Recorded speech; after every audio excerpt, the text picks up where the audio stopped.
ዛሬ እረኛ ለማግኘት ጫፍ ላይ ደርሻለሁ ስላችሁ እግዚአብሔር ከረዳን እና ከተስማማን በኋላ ማለት ነው። ከነገ ጀምሮ እረኛ ይኖረኛል ማለት ነው። በየቀኑ እየመጣ በጎቹን አውጥቶ አብልቶ የሚያስገባ ምናምን ሰው አገኛለሁ ማለት ነው። እና ከረዳን እረኛ ይኖረናል ማለት ነው።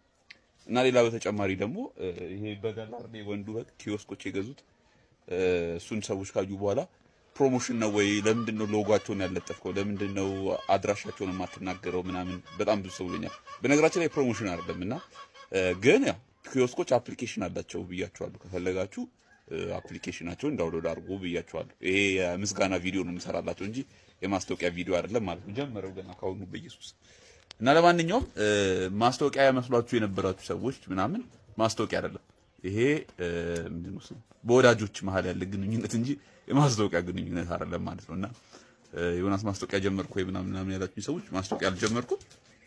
አረ ስለፈጠረ አምላክ በጌታ ማስታወቂያ ጀመርኩ ወይ ምናምን ያላችሁ ሰዎች ማስታወቂያ አልጀመርኩም። ለማንኛውም ግን ያው ኪዮስኮችን ደጋግማችሁ አመስግኑልኝ።